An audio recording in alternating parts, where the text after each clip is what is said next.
nikmat, taufik serta hidayahnya, sehingganya di kesempatan pagi menjelang siang ini di waktu duha Allah Subhanahu wa taala mudahkan untuk kita hadir di tempat yang mulia ini. Tidak ada lain tujuan kita kecuali dalam rangka untuk beribadah kepada Allah dengan kita menyiapkan waktu untuk bertolabul ilmi, karena kita sadar betul akan pentingnya bekal ilmu ya. Dan karenanya mudah-mudahan dengan apa yang kita upayakan dalam bermajelis ilmu ini, Allah akan turunkan kepada kita keberkahan dalam kehidupan di atas muka bumi ini, diberikan kemudahan bagi kita untuk memahami daripada ilmu-ilmu yang ada, dan dimudahkan untuk kita mengamalkan dalam kehidupan keseharian kita. Salawat bering salam semoga tak bercurah atas Nabi kita Muhammad Sallallahu Alaihi Wasallam, pada keluarga beliau, para sahabatnya, tabi'in, tabi'ut tabi'in, dan orang-orang senantiasa komitmen dalam menjalankan sunnah beliau sampai datangnya hari kiamat kelak. Allahumma la sahla illa ma ja'altahu sahla wa anta taj'alul hazna idza syi'ta sahla. Allahumma anfa'na bima 'allamtana wa 'allimna ma yanfa'una. Allahumma zidna ilma. Ma'asyiral muslimin, Bapak Ibu rahimakumullah, di majelis yang mulia ini, sebagaimana yang diinformasikan melalui flyer dan mungkin informasi yang lain, kita akan mengkaji inilah amalan ringan berpahala besar ya. Tapi kalau di buku ya dengan berjudul amalan ringan berpahala besar.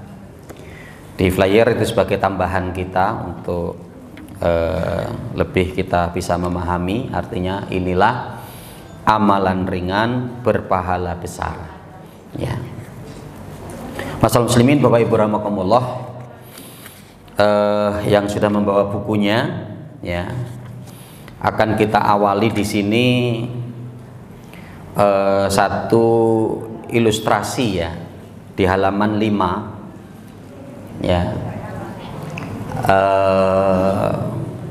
sebagai satu bentuk ilustrasi yang makul ya, yang masuk akal ya. Kalau di sini diceritakan ketika adanya 2 orang dari Arab Saudi yang untuk mencari satu pekerjaan, 2 orang kan gitu, 2 orang. Nah di sini dengan di pekerjaan yang sama ya, tentunya dengan gaji yang sama. Kalau di sini disebutkan 1.000 rial ya. Nah kemudian yang satunya melihat bahwa dia memiliki potensi untuk bisa mendapatkan gaji yang lebih, tapi di tempat tersebut mungkin belum tidak memungkinkan untuk membayar lebih, maka dia pindah di pekerjaan yang lain ya, yang dalam 1 bulannya itu bisa mendapatkan 2.000 rial itu. Nah ketika setelah beberapa tahun mereka pulang ke kampung gitu ya, mereka pulang ke kampung. Nah ketika mereka pulang ke kampung, tentunya bahwa ya bekal yang mereka bawa ke kampungnya itu dengan nominal yang berbeda ya, karena yang satu bulannya mendapatkan 1.000 rial, yang satu 2.000 rial gitu ya. Ya anggap aja kalau 1 tahun mungkin mendapatkan 50 juta, yang satu berarti yang satunya dapat 100 juta kan begitu ya. Itu 1 tahun. Kalau 2 tahun yang satu dapat 100 juta, yang satunya dapat 200 juta, artinya kan seperti itu. Nah ketika yang hanya mendapatkan 1.000 rial tadi ini menanyakan, loh kenapa kamu kok uangnya lebih banyak? Oh iya, karena saya setelah pindah ke perusahaan yang lain ya, gaji saya ya 2 kali lipat dari apa yang kamu dapatkan gitu kan. Nah jadi artinya ini para bapak ibu sekalian rahimakumullah ya, untuk menunjukkan bahwa ya adanya amalan-amalan yang di situ kita akan mendapatkan pahala yang besar. Ya.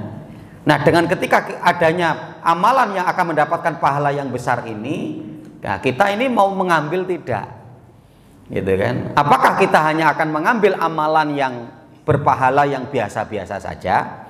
Ya berarti dapatnya ya biasa-biasa saja. Tapi ketika kita ya mengambil daripada amalan yang akan memperoleh daripada pahala yang besar, tentunya kita juga akan memperoleh daripada daripada pahala yang besar. Itu. Nah, jadi artinya ini satu permisalan yang masuk akal, insya Allah, yang bisa untuk kita cerna, itu ya. Sehingganya pentingnya kita ya, ditambah lagi nanti ketika seperti Nabi Musa alaihissalam, ketika bertemu dengan Nabi Shallallahu Alaihi Wasallam pada peristiwa Isra dan Mi'rajnya Rasulullah, kan bertemu dengan para nabi ya di setiap langit. Dalam hadis itu kan dikatakan seperti itu. Ya. Nah, diantaranya ketika Rasul bertemu dengan Nabi Musa, di mana ketika itu Nabi Musa menangis. Ketika ditanya oleh Rasulullah, ya Musa, kenapa engkau menangis? Ya, di mana Nabi Musa mengatakan, sungguh bahwa umatku itu memiliki umur yang lebih panjang daripada umatmu. Ya, tapi di mana Pak umatmu itu nanti yang akan bakal menempati surga terbanyak dari umat Rasulullah. Ya, padahal umurnya pendek. Ya, yang lebih panjang daripada umur umat daripada Nabi Musa alaihissalam. Apa yang menyebabkan ini? Karena apa? Untuk umat Nabi Muhammad SAW di dalam amalan itu Allah Subhanahu Wa Taala sudah menetapkan dan menyiapkan pahala yang besar untuk ya amal mereka, sehingga meskipun dengan umur pendek tapi tersediakan amalan yang berpahala besar. Nah, itu ketika kemudian dikerjakan oleh umat Nabi Muhammad SAW, maka di mana apa ya, mereka meskipun umurnya pendek akan mendapatkan pahala yang banyak, dan itulah yang menjadi sebab dimasukkan ke dalam surganya Allah, gitu ya. Nah, jadi ya umur kita memang pendek, gitu ya, umat Nabi Muhammad SAW, karena semakin terus ke bawah itu akan semakin pendek ya. Jangankan terkait tentang apa namanya kita dengan umat sebelum kita, umat kita aja semakin terus kan ya, banyak yang masih usia berapa gitu ya, yang bahkan hari ini ya ada yang diwafatkan oleh Allah yang tanpa melalui sakit, kadang kan gitu ya.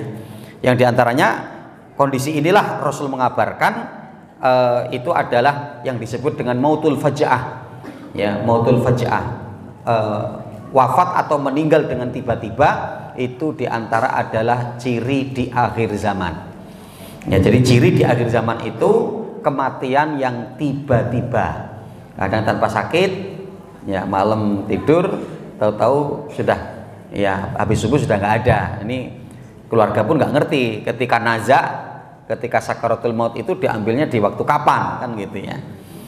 Nah, ini kawan berhormatkumullah ya. Jadi tentunya memang ada ya amalan-amalan yang bahkan disebutkan di sini nanti ringan, tapi memang betul-betul ya kita akan memperoleh daripada pahala yang besar ya dari amal yang dikerjakan.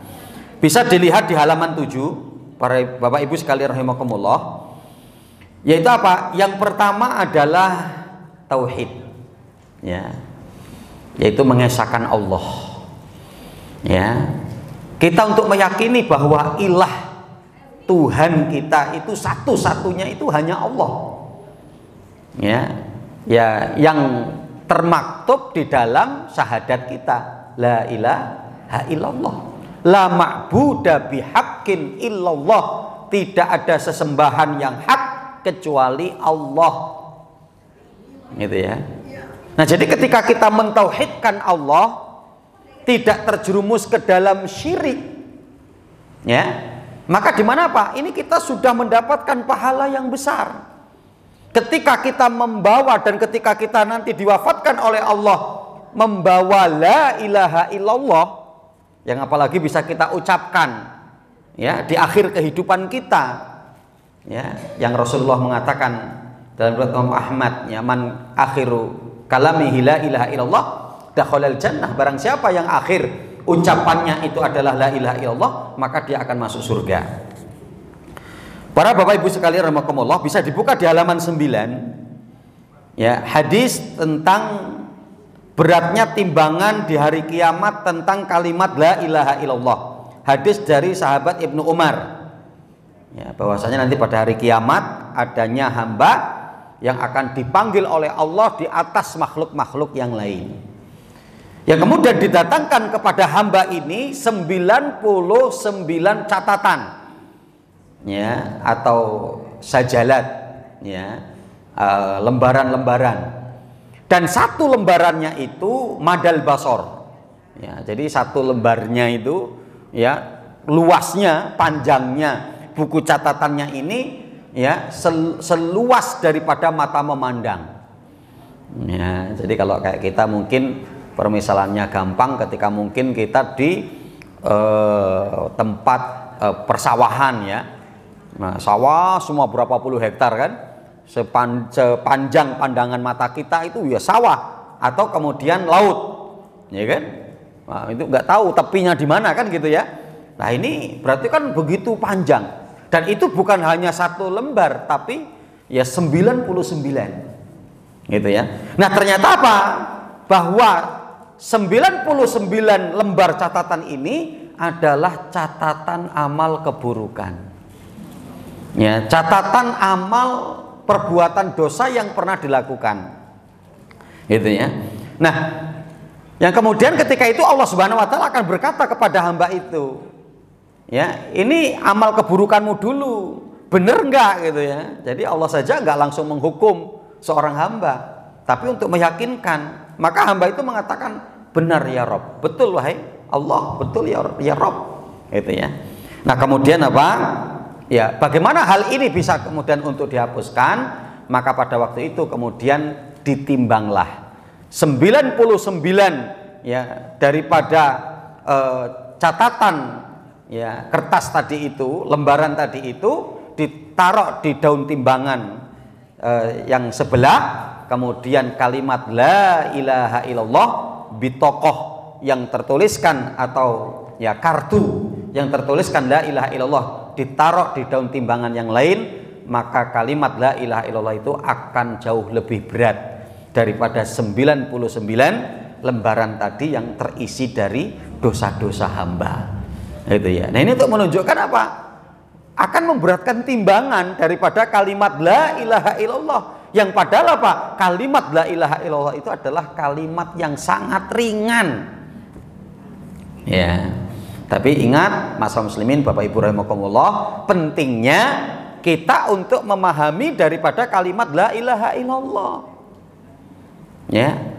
Ketika adanya di samping Imam Hasan Al-Basri seorang mengatakan, man qala la ilaha illallah dakhalal jannah, siapapun yang mengucapkan la ilaha illallah maka dia akan masuk surga.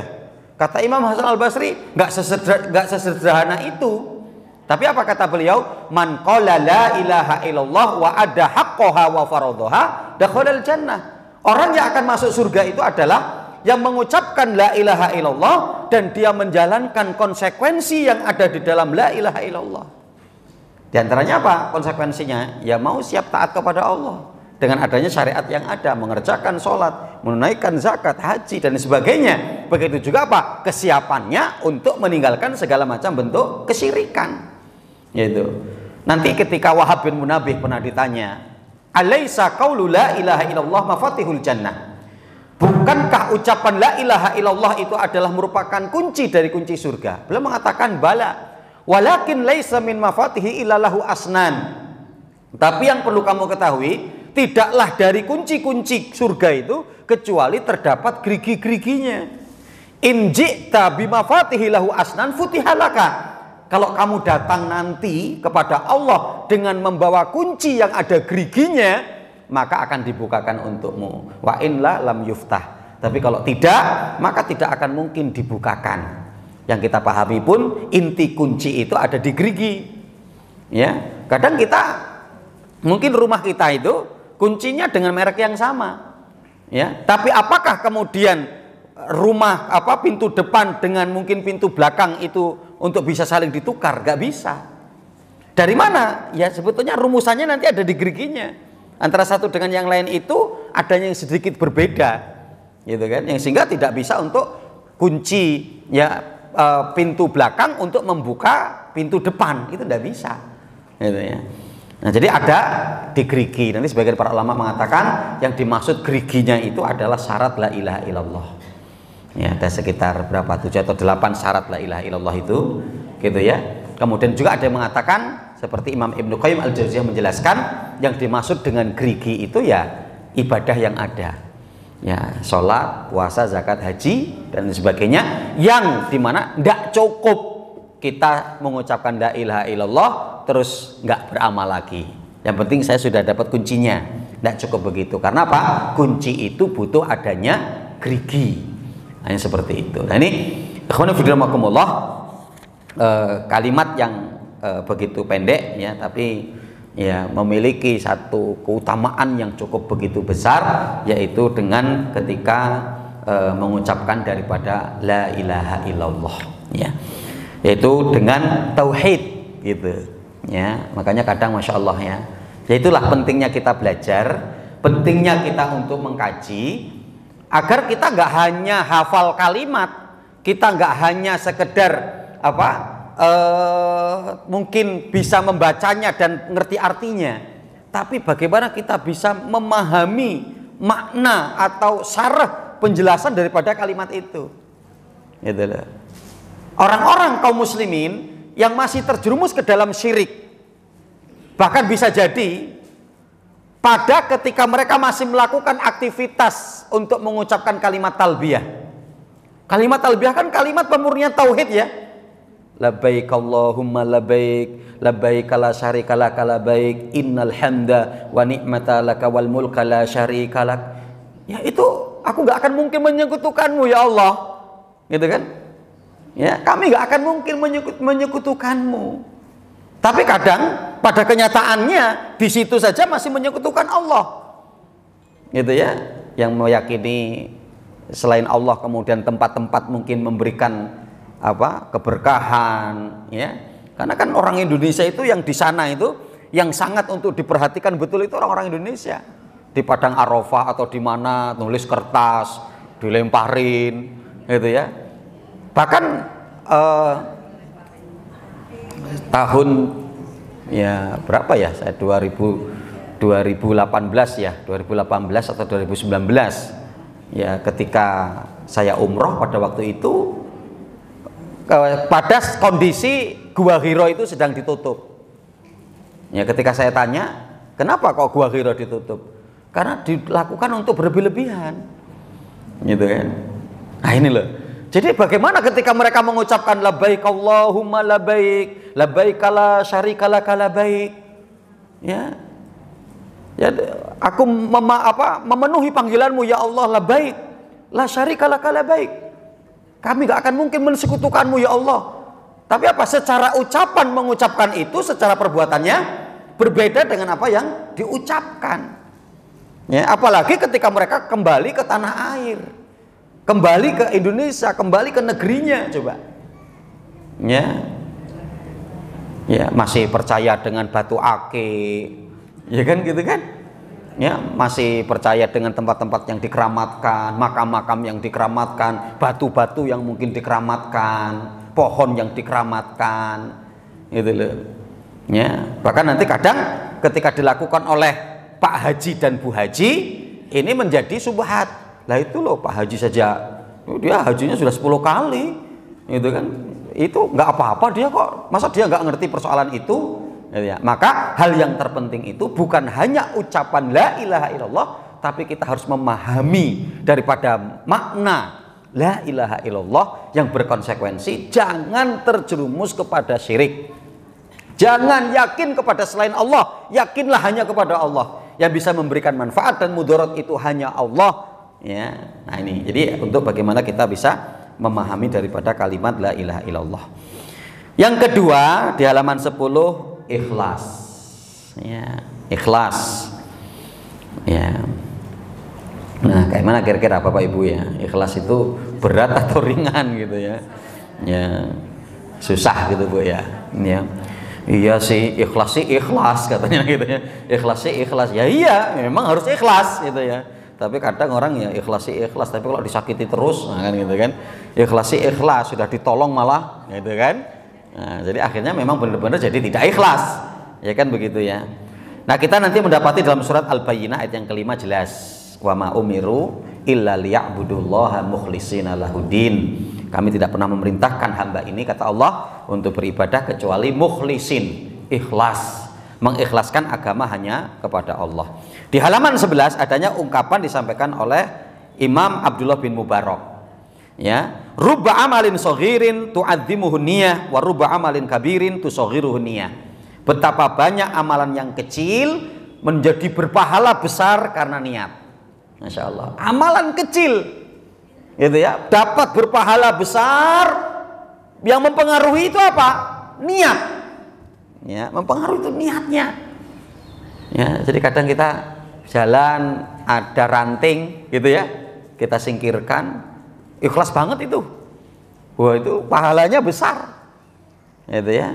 Ketika ada ranting kita singkirkan gitu ya. Ada orang ya, mungkin apa dia jalan kemudian bawa anak, sandalnya jatuh, mungkin dia nggak ngerti kan, kemudian kita ambil, kita kejar gitu kan, pak sandal anaknya jatuh, kita ambilkan, dia mengucapkan terima kasih, dia bersyukur gitu ya, karena apa, dari baru pulang pasar sandalnya baru beli gitu kan. Bagaimana coba perasaannya itu kalau udah sampai rumah kok tinggal satu, anaknya nggak ngomong lagi gitu kan, karena masih kecil gitu ya. Tapi ketika kita bantu begitu, kita ikhlas, Masya Allah ya, kita akan memperoleh daripada pahala yang besar. Itu tergantung niat. Begitu juga apa? Beliau di sini menyampaikan betapa banyak orang yang beramal dengan amalan besar, tapi ternyata dapat pahalanya cuma kecil. Karena apa? Pengaruh niat. Gitu kan? Ya, ketika kemudian kita dapat rezeki besar, gitu ya, kita mau bikin rumah makan. Tapi rumah makan hari ini kalau nggak ditulis hajahnya kurang laris. Ya udah, berarti bagaimana ini? Wah, kalau daftar kan lama ya. Udah Haji Plus. Wah, Haji Plus itu berapa itu? Ya, berapa ratus juta contoh kan gitu kan? Masya Allah. Jadi dia semangat haji bukan untuk Allah, tapi untuk mendapatkan nama gelar hajah. Masya Allah. Ya, amalan besar haji itu, duit besar juga haji itu. Tapi karena tadi ternyata niatnya yang salah menjadikan amalan yang besar bernilai kecil di sisi Allah karena niat tadi itu. Ya, yang karenanya masalah muslimin, para ibu sekalian rahimakumullah, bapak ibu rahimakumullah, ya pentingnya dimana kita ya untuk berkonsentrasi dalam hal amal ya. Yang karena nanti para ulama mengatakan konsentrasilah Anda dalam beramal ya. Karena di mana apa, amalan meskipun kecil Allah tidak akan menyanyiakan. Allah tidak akan pernah menyanyiakan daripada amal kita, gitu ya. Jadi kalau kita akan melihat sampai Ummu Mahjan ya, itu kan yang dituliskan sejarahnya dari kalangan para ulama dengan judul Darsun La Yunsa, pelajaran yang jangan kamu lupakan, yaitu apa? Tentang seorang wanita penyapu Masjid Nabawi. Dia tadinya mungkin nggak akan melihat kalau nanti amal saya mau dikenang, orang akan tetap teringat dengan amal saya gitu ya. Padahal amalnya apa pada waktu itu? Penyapu masjid gitu kan. Tapi sampai hari ini sejarahnya itu tertulis di kalangan para ulama, bahkan sampai mereka menuliskan dengan Darsun La Yunsa, pelajaran berharga yang jangan sampai dilupakan. Karena apa? Ya, diantaranya Ummu Mahjan ini pun ya ketika meninggalnya, waktu itu Rasulullah tidak dikabari, tidak dikasih tahu karena meninggal di malam hari, yang kemudian dimakamkan, maka Rasul meminta ditunjukkan di mana makamnya, yang kemudian Rasulullah sholat jenazah di atas makam daripada Ummu Mahjan. Nah itu ya. Nah jadi ya tidak untuk menyepelekan daripada amal, karena adanya ternyata amalan yang seolah-olah kita anggap kecil, tapi karena kita betul-betul berangkatnya dengan keikhlasan mengerjakan amal itu, dapat menjadi ya amalan yang berpahala besar. Ya. Kemudian yang ketiga, yang berikutnya di halaman 3, sunnah Rasulullah. Ya. Jadi adanya satu ungkapan di sini ya. Abdullah bin Mas'ud mengatakan al-iqtisadu fi sunnah khairun minal istihadi ya fil bid'ah. Jadi ketika kita sederhana tapi sesuai sunnah, itu lebih baik daripada kita bersungguh-sungguh dan banyak mengeluarkan dana mungkin tapi untuk satu amalan yang tidak sunnah. Nah, untuk menunjukkan apa? Yang sunnah itu yang akan mendapatkan pahala dari sisi Allah. Ya, bahkan di dalam hadis itu disebutkan ya, riwayat Imam Tabrani dan disahihkan oleh Syekh Albani, di mana Rasul mengatakan ibadatun fil harji ka hijrati ilayya. Ya, jadi ibadah pada masa fitnah itu seperti hijrah kepadaku. Maksudnya apa? Ketika sunnah ini sudah mulai dilupakan oleh umat, gitu ya. Perkara yang sunnah itu sudah mulai dilupakan oleh umat. Maka ketika orang beribadah pada masa fitnah, yang sunnah itu sudah banyak ditinggalkan, maka seperti orang asing. Maka apa? Ketika dia melakukan ibadah itu, pahalanya besar. Rasul mengatakan apa? Kahijrati ilayya, seperti hijrah bersamaku, kata Rasulullah. Seperti hijrah kepadaku atau hijrah bersamaku, kata Rasulullah. Ya, jadi hijrah itu pahalanya besar. Nah, di antaranya yang menyamai apa? Ketika seorang beribadah sesuai sunnah di masa fitnah. Ya, kan kadang ada yang kita di satu kondisi ya, kita untuk ngomong yang sunnah itu yo agak berat, asing. Gitu ya, itu agak berat, itu satu yang asing ya. Bagaimana cara berpakaian yang syar'i gitu ya, di komunitas yang tidak memperhatikan itu, ini perkara yang asing. Ketika kita mungkin dalam pembicaraan di sebuah perusahaan atau sebuah kantor, ketika kita untuk kita ini harus jujur, kita ya Allah melihat kita harus menanamkan muraqabah, itu orang akan mengatakan wah sok suci amat kamu, gitu ya. Ya, sejak kapan kamu bertobat begitu, kan gitu ya, dan sebagainya. Nah, ini maka ikhwan fillah ketika asing, pahalanya kita akan semakin besar ketika menegakkan daripada sunnah. Kemudian yang berikutnya di halaman 15, menjadi seorang muadzin, gitu ya, menjadi seorang muadzin. Nah ini ya, jadi terutama tentunya ini untuk bapak-bapak ya, untuk ibu-ibu enggak untuk menjadi muadzin ya. Ya, ngoprak-ngoprak bapaknya saja suruh jadi muadzin gitu ya. Jadi kalau sudah masuk waktu sholat, Pak segera ke masjid, belum ada yang adzan Pak, gitu ya. Ya. Kita mendapati hadisnya ini, al muadzin yughfaru lahu mada sautihi wa yusaddiquhu man sami'ahu min radbin wa yabisin walahu mislu ajri man shalla ma'ahu. Ya. Muadzin akan diampuni sejauh suaranya terdengar, ya. Dia dibenarkan pada hari kiamat oleh siapapun yang menyimaknya, baik yang basah maupun yang kering, dan dia memperoleh pahala yang sangat banyak ya orang yang sholat bersamanya. Ya, jadi orang yang sholat bersamanya atas panggilan dia ya, itu akan kita mendapatkan pahala orang yang sholat karena panggilan kita. Gitu ya. Makanya seharusnya jika dalam satu masjid itu tidak ada muadzin tetap, gitu ya, untuk berlomba-lomba menjadi muadzin. Karena ketika adzan kemudian orang datang sholat, ketika orang sholat itu mendapatkan pahala, kita pun yang adzan menyeru mereka, memanggil mereka, mendapatkan pahala. Bahkan apa? Ya, sejauh suara ini terdengar sampai mana, begitu ya, dan akan menjadi saksi baik itu tempat yang basah maupun tempat yang kering, gitu ya. Nah, ini luar biasa. Amalan ringan ya, adzan itu insya Allah amalan ringan tapi berpahala yang besar ya. Kemudian berikutnya adalah sholat jamaah ya, dalam di halaman 17 1:27 ya, artinya itu ya, sholat sendirian itu cuma 1 derajat, sholat berjamaah itu 27 derajat ya. Jelas itu hadisnya ya. Di dalam riwayat Imam Bukhari dan Muslim, sholatul jamaati ya afdalu min sholati fardhi bi 27 darajah. Ya, jadi sholat berjamaah itu lebih baik daripada sholat sendiri, dengan perbedaan sholat berjamaah mendapatkan 27 derajat, sedangkan sholat sendiri hanya dapat 1. Ya, Utsaimin rahimallahu taala, beliau pernah ditanya, ya Syekh, bagaimana hukum seseorang yang sholatnya di rumah?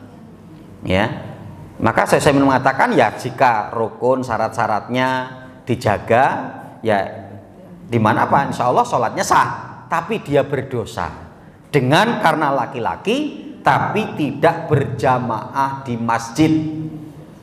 Ya, laki-laki tapi tidak berjamaah di masjid, gitu ya. Yang bisakah untuk menandingi? Gitu ya. Maka saya mengatakan begitu, bisakah untuk melakukan satu amalan ibadah yang dikerjakan di rumah dengan 27 rakaat?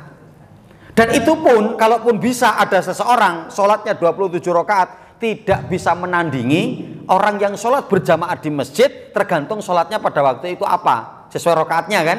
Kalau zuhur 4 rakaat, kalau asar 4 rakaat, kalau maghrib 3 rakaat, subuh 2 rakaat gitu. Meskipun ada orang yang memaksakan diri sholat di rumah dengan 27 derajat, maka dia tidak bisa untuk menyamai. Ya, dengan sholat 27 rakaat. Dan adakah orang yang bisa sholatnya 27 rakaat? Sepertinya nggak ada, gitu loh. Yang 4 rakaat saja mungkin buru-buru ketika sholat di rumah, gitu ya. Apalagi ketika harus 27, gitu ya. Nah, maka inilah hal yang terpenting, terutama bagi laki-laki, artinya untuk menjaga sholat berjamaah di masjid. Ya, ringan insya Allah, gitu ya. Ketika terdengar adzan ke masjid, atau lebih utama ketika sebelum adzan sudah di masjid, itu satu kondisi yang sangat luar biasa. Ya, artinya seperti itu. Bahkan sholat paling aman itu ya berjamaah di masjid atau sholat berjamaah. Kenapa? Meskipun kita bacanya mungkin tidak khusyuk, bacanya kita tidak fasih, ya, karena apa? Qiraah imam itu sudah termasuk bacaannya makmum, ya kan begitu ya. Ya, bahkan kalau yang punya hafalan-hafalan sedikit, seorang suami amannya apa? Berjamaah saja di masjid. Ya, karena kalau dia di rumah suruh menjamaahi istrinya, gitu kan, nanti istrinya protes, mas suratnya dibaca itu terus, ya, trikul gitu kan. Ya, kalau nggak kul huwallah, ya, kul a'udzu birabbil falaq, kalau nggak kul a'udzu birabbin nas, yang lain emang nggak hafal toh mas. Gitu ya. Jadi dia mengatakan, ya ndak hafal dek, wong aku bukan ustaz toh, gitu ya. Makanya dulu kamu kalau ya nyarinya yang ustaz, gitu kan. Ya. Nah itu. Maka ketika dia kemudian sholat berjamaah di masjid, aman.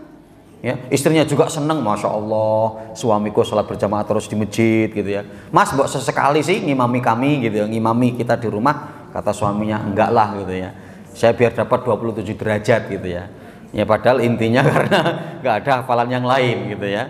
Atau ya meskipun kalaupun Al-Fatihah juga mungkin kebolak-balik, ya, tapi akan aman kalau berjamaah di masjid, gitu ya.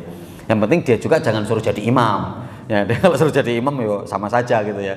Lebih berat ketika di masjid, gitu ya. Kecuali kalau memang miliki kemampuan, ya.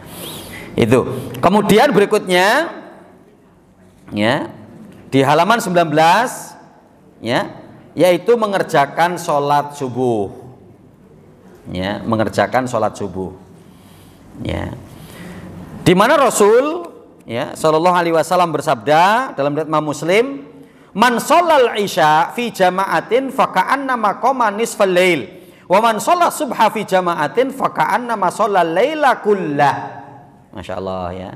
Barang siapa yang mengerjakan sholat isya secara berjamaah di masjid, maka seolah-olah dia seperti sholat setengah malam. Ya, jadi setengah malam itu seolah-olah dia sholat terus itu ya, setengah malamnya. Wa man sholat subha, dan barang siapa yang mengerjakan sholat subuh fi jama'atin, di dalam jamaah, faka'annama sholal laila kullah. Ya, jadi barang siapa yang mengerjakan, ya,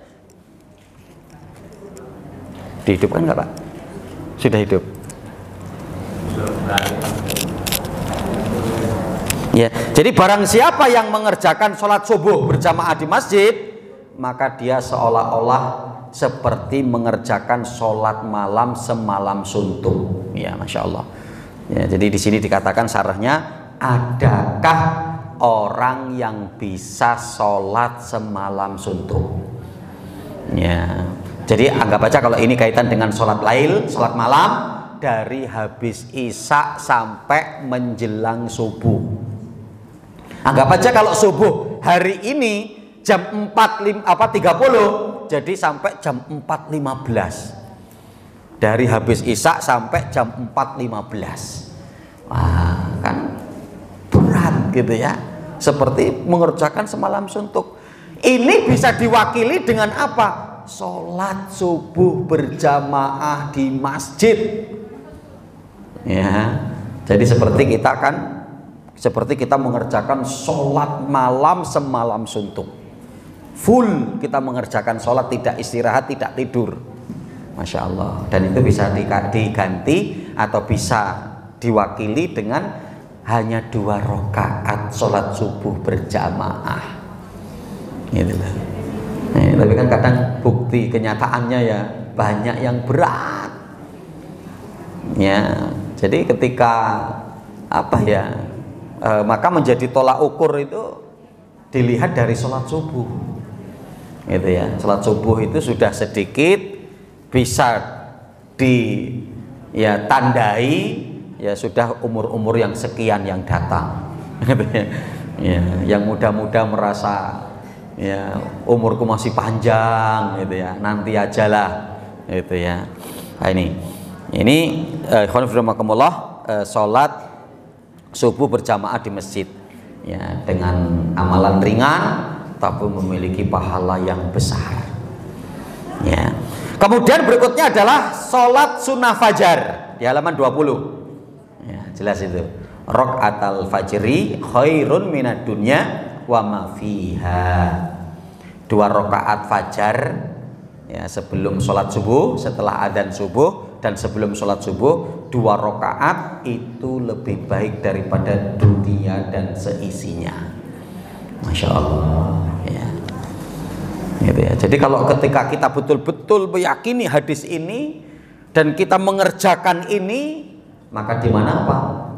Tentunya kita nggak gelisah dengan kehidupan dunia. Kenapa? Dunia dan isinya milik kita, gitu kan? Milik kita. Ya. Jadi ya mobil Alphard itu milik kita, Pajero, meskipun sekarang memang nggak bisa untuk ditunggangi gitu ya. Ya, tapi pada hakikatnya kita mendapatkan itu. Dan ketika kita merasa puas untuk kemudian dengan ibadah yang ada, dengan kita menjaga ini, kita akan mendapatkan dunia dan seisinya, insya Allah gampang. Ya, dunia ini dan seisinya itu isinya ini yang sudah dicetak, yang sudah dibuat itu, yang sudah dirakit berapa ribu Pajero, berapa ribu Alphard atau mungkin lah untuk mendapatkan satu saja mungkin apa nggak bisa gitu loh, gitu ya. Makanya perlu kita kadang itu mimpinya begitu loh. Jadi kadang ketika mungkin kalau kayak tol kita kan belum macet ya, kalau tol Jakarta, apalagi kita di tempat tinggi, agak tinggi, macet. Gitu kan, melihat ya Allah sepanjang pandangan mata mobil semua, kita cuma berpikir banyak gini kok nggak ada mobil saya ya, gitu loh ya kan. Salah satunya saja loh kok nggak ada loh, kan kebangetan banget, gitu kan. Nah seyogianya kita untuk berpikir begitu. Ini untuk semangat dunia kita gitu loh ya. Maka setelah nanti pulang kita diajak silaturahmi sama saudara kita, pulang kita semangat ekonomi, targetkan 2 tahun bisa beli mobil, ya kan gitu ya. Masa banyaknya mobil gini gak ada mobil kita, ini kan masya Allah ya. Nah ini maka ikhwan fillah ya, jadi ketika kita menjaga 2 rakaat fajar yang Allah Rasulnya menjanjikan khairun minad dunya wa ma fiha, lebih baik daripada dunia dan seisinya, maka hanya untuk perkara-perkara duniawi itu insya Allah kecil, gitu ya. Jadi kalau melihat rumah gede, Allah besar amat rumah ini, nyapunya repot, nyapunya capek, ngepelnya capek, ya Allah saya setengah aja lah dari rumah ini, gitu kan. Lah kalau kita setengahnya saja nggak bisa, ya kan, apalagi utuh rumah gitu. Nah, itu seyogianya untuk menjadi motivasi kita, gitu ya. Nah ini, ikhwan fillah, itu ya. Ini kemudian berikutnya pahala sholat dan puasa setahun pada tiap langkah, ya. Nah, coba kita akan lihat hadisnya di sini. Man khosala yaumal jum'ati waqtasala wa bakara wabtakara wa masawalam yarkab wadana minal imam fastama'a walam yalghu kana lahu bikulli khutwatin amalun sannatin ajruha siyamiha wa qiyamiha. Barang siapa yang mencuci rambutnya dan mandi pada hari Jumat. Jadi barang siapa yang mandi pada hari Jumat, kemudian dia berangkat di awal waktu dan mendapatkan awal khutbah. Nah, ini hadis ini disampaikan dengan memiliki keutamaan yang besar karena memang perkara penting dan untuk memotivasi. Ya, kadang dengan kayak gini saja tidak termotivasi kaum laki-laki yang untuk mengerjakan ya sholat Jumat. Ya, bahkan saya baru kemarin itu sholat, ya Allah, saya jamaah pertama yang datang. Itu kan saya jamaah pertama yang datang. Kemudian datang yang kedua mungkin pengurus, ya, ada datang lagi mungkin tiga orang atau 4, gitu ya. Nah pengurusnya itu bilang, Ustadz sudah masuk waktunya. Loh kita mau mulai nih? Iya, Ustadz khotib, saya tak yang muadzinnya, gitu ya. Sudah gitu ketika saya salam, karena saya naik mimbar kemudian salam, ya orang-orangnya lagi pada sholat, jadi gak ada yang jawab salam saya. Gitu kan? Karena tadi terlambat gitu. Jadi masuk itu sholat sudah kemudian dikumandangkan, cuman apa? Ada 3 atau 4 orang. Tapi pada proses perjalanannya, yo penuh. Ini kan saya masya Allah mental umat gitu loh. Ya, yang kadang adanya beberapa evaluasi Bapak Ibu rahimakumullah ya. Kalau di non Muslim, maka apa? Di hari ibadah mereka kan libur. Ya kan, libur, gitu ya. Jadi mereka betul-betul bisa persiapan, ya. Bajunya itu baju yang bagus yang dia pakai. Lah kalau kayak kita, karena masih hari kerja, sholat Jumatnya pun pakai baju kerja. Evaluasinya satu itu. Kemudian yang kedua, mungkin di pekerjaannya pun keluarnya jam sekian, baru boleh istirahat, mungkin gitu loh. Ya, yang sehingga apa? Ya tadi mungkin sudah mepet. Ya, sehingga kadang kita jadi nggak konsentrasi juga ya. Kita berkhutbah datang kan enaknya kan kalau ketika kita khutbah semua sudah siap gitu kan. Nah, ini masya Allah ya, jadi dikatakan di sini seperti itu ya, yang kemudian apa, dia menyegerakan diri ya untuk apa, datang ke masjid melaksanakan sholat Jumat, mendapatkan awal khutbah, dia ya berjalan dan tidak berkendaraan. Nah, sekiannya utamanya begitu, ya. Dia mendekat kepada imam lalu menyimak dan tidak melakukan perbuatan sia-sia, maka baginya pada setiap langkah pahala, ya, puasa dan sholat setahun. Ya, jadi setiap langkahnya itu seperti dia puasa dan sholat 1 tahun. Masya Allah. Gitu loh. Ini sehingga kita itu mau dimotivasi dengan apa lagi gitu kan? Yang kalau dengan motivasi begini juga masih, masya Allah, masjid masih banyak yang kosong ya. Kalau saya berapa kali di sini, alhamdulillah gitu ya, itu sudah penuh, ya sudah mulai ke atas. Ketika kita sudah mau naik mimbar itu sudah ada jamaah yang sudah naik ke atas karena bawah sudah penuh. Wah ini kan sayangnya untuk begitu, gitu ya. Nah ini jadi, tetapi ternyata di masjid-masjid lain PR-nya masih banyak. Berikutnya seperti di halaman 23, seperti pahala haji dan umroh, melaksanakan sholat isra, ya, karena Rasul mengatakan tamatan, yaitu apa? Ka'ajrin hajjatin wa umrotin, seperti pahala haji dan umroh, yaitu dimana apa? Ketika kita ke masjid kemudian melaksanakan sholat subuh, setelah sholat subuh kita tidak beranjak, kita tetap berada di masjid, kita gunakan untuk majelis ilmu, atau untuk baca Quran, atau untuk zikir, atau untuk doa, atau untuk berdiskusi, ya. Maka setelah kemudian matahari terbit setengah atau 1 tombak, yang kemudian setelah itu mengerjakan sholat isyraq 2 rakaat, maka pahalanya kata Rasulullah seperti haji dan umroh, sempurna, sempurna, dan sempurna. Masya Allah, cuman 2 rakaat.